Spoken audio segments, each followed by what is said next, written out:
Hi, I'm Cheryl Bernardi, the Wholeness Guide, coaching professionals to be whole, free, and future fit.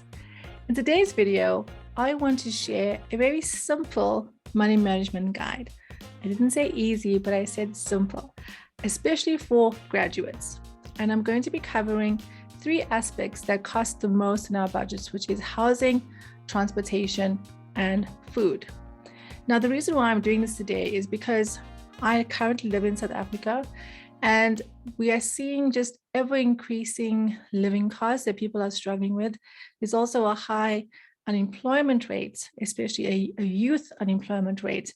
And so things can seem very dismal in our current reality. I also did a recent poll on LinkedIn asking people about debt. And I was very sad to see that we've kind of accepted that debt is part of life because the cost of living is too high and there is no other way. But debt can be a kind of chokehold on our finances that causes us to give up in different areas of our life. I am someone that has paid off almost R1,000,000 of debt. That's 63,000 US dollars in debt. And debt is a sneaky thing. It's like quicksand. You don't know how deep you're getting into until it's almost too late.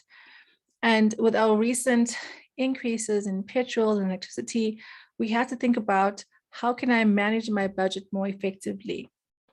So that's what I want to start doing in the first section of this video is if you are starting out, trying to build your life after you've worked hard to get a qualification and start actually getting your entry-level job. Do I rent or do I buy? A lot of graduates or soon-to-be graduates ask me this question when we do financial literacy training in universities. And so this is my kind of quick guide. Okay, let's first look at the pros and cons of renting. The first pro is that you can easily move if your work changes.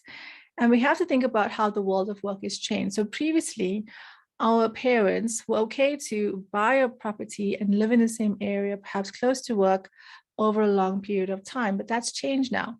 We have different models of work, which is more part-time than it is full-time or permanent. So that can definitely be a pro when you're considering renting a property as your first kind of place to independence. The other pro around renting is that you can rent out just one room if you need to, if your budget is quite tight, or a garden cottage. And they obviously are lower rates in terms of rentals than it is to actually buy or own a property. The other pro to renting is that you don't pay rates and levies on the property, and the landlord has to come and fix things for you when things break down. Now, the cons of renting is that you are subject to the landlord. So if you have a great landlord who is very kind and attentive and wants to make you happy as his tenant, then that's going to work out well. But if you have someone that ignores your calls and doesn't actually care as long as you're in the property, that can be challenging because your things don't get fixed in time. The other con with renting is that there's obviously restrictions of what you can do inside the property.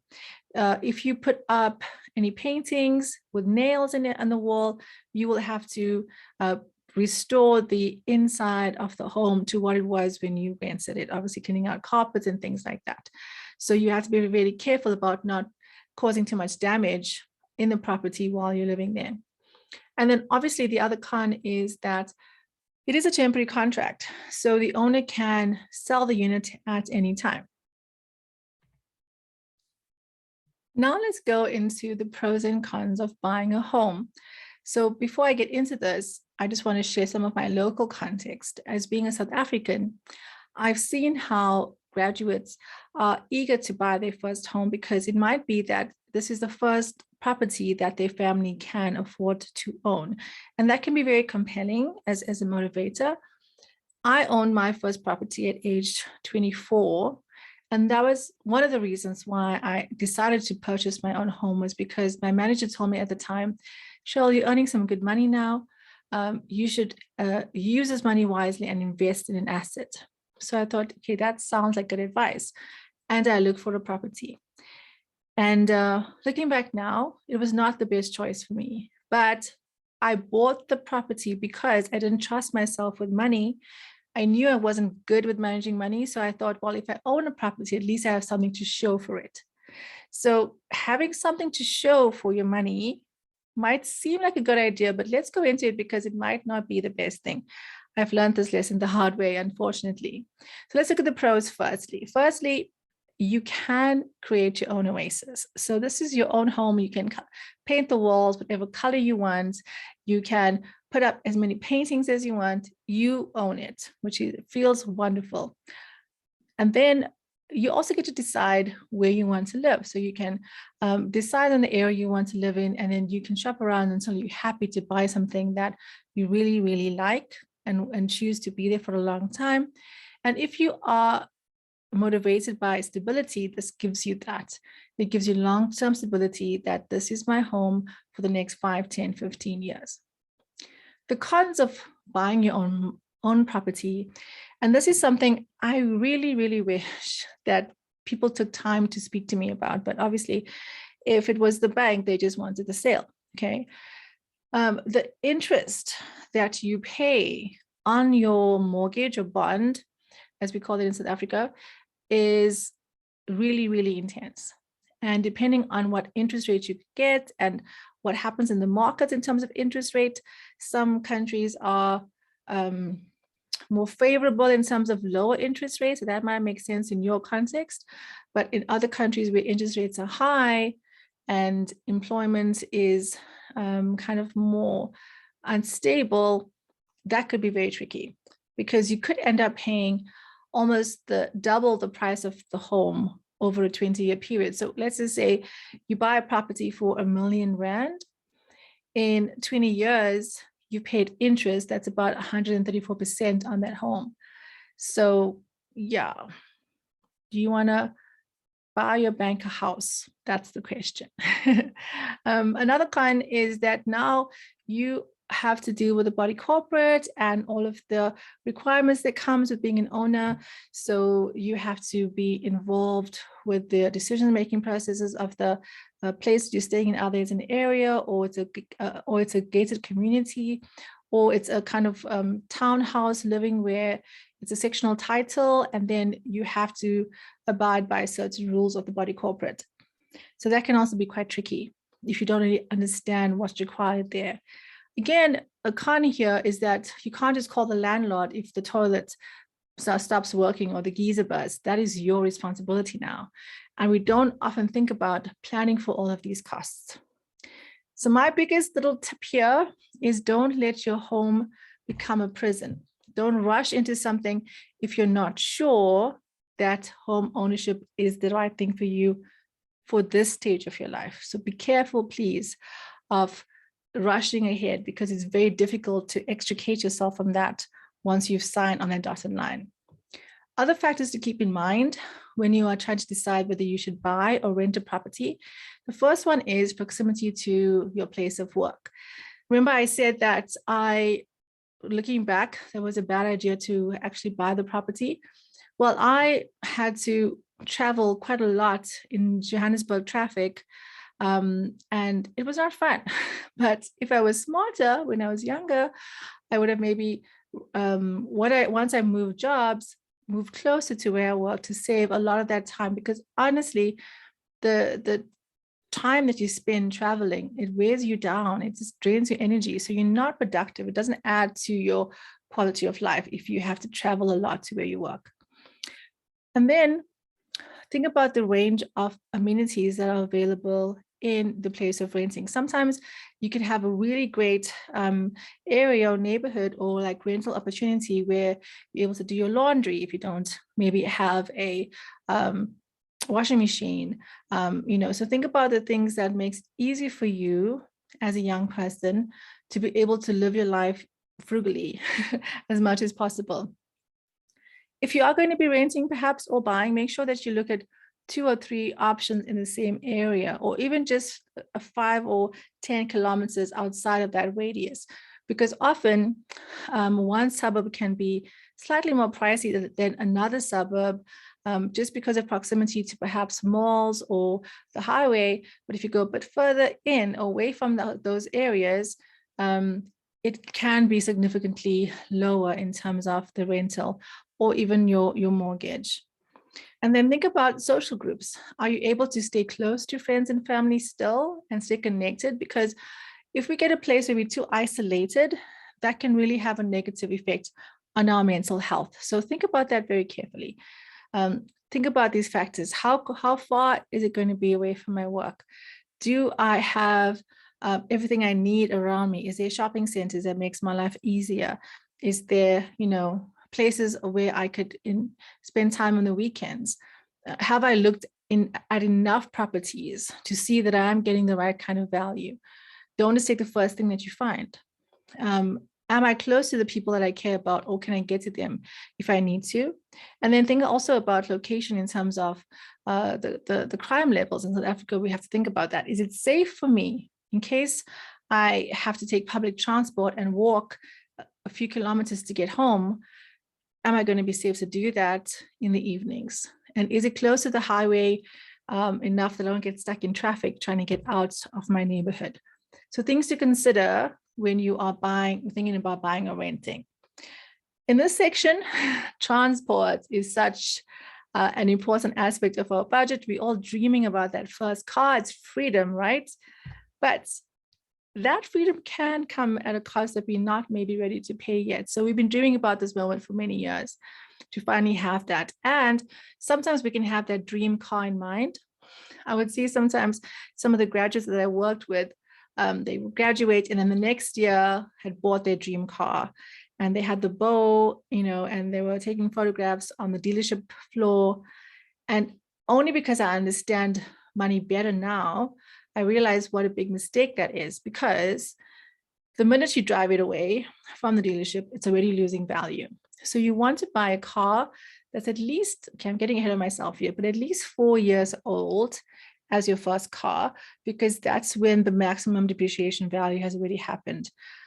I actually looked for like a demo model vehicle at dealerships because I wasn't too sure about secondhand cars. Like I didn't know about it. It was a kind of a vacuous area for me. And I was scared to make a decision because I'd bought a bad car and people looked at it, but it was still not great. So I kind of made a mistake there. So be very, very careful and consider a lot of things before you also just jump into something. It can be a very, very emotional decision. And this thing has to be a very rational decision.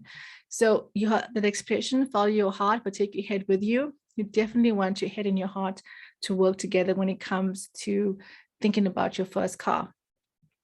The biggest trap, and I'm not accusing the banking industry of being deceptive, maybe I am, but they don't really tell consumers the full story.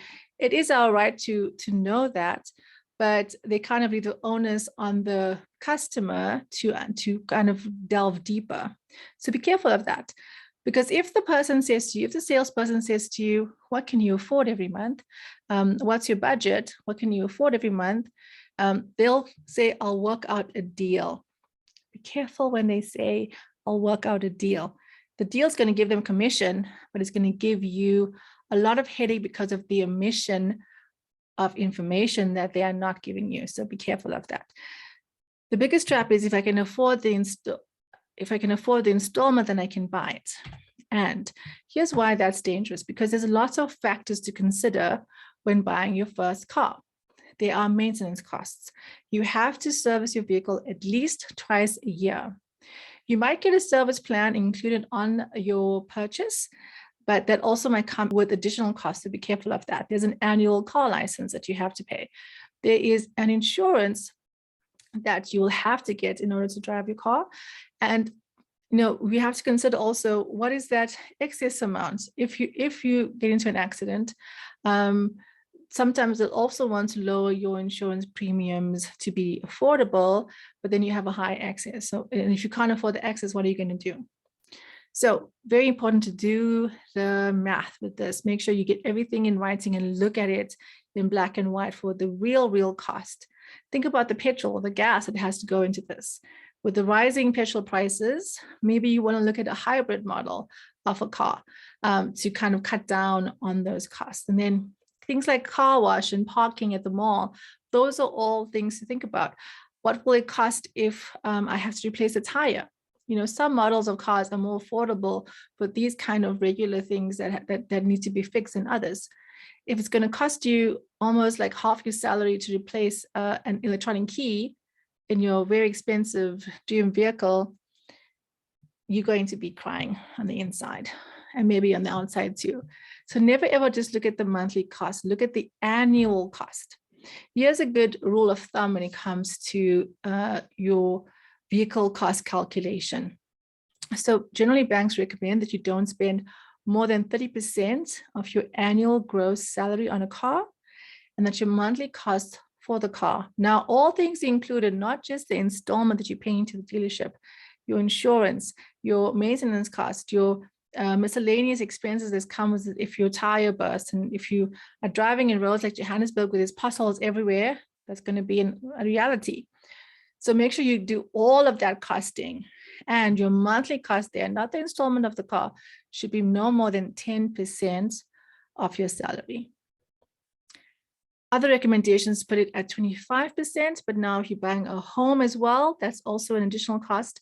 You don't want to put so much pressure on your budget that you have nothing at the end of the month or less than nothing, and you have to keep borrowing just to survive. You're going to dig yourself a deep hole, and trust me, it's very hard to get out of that deep hole of debt.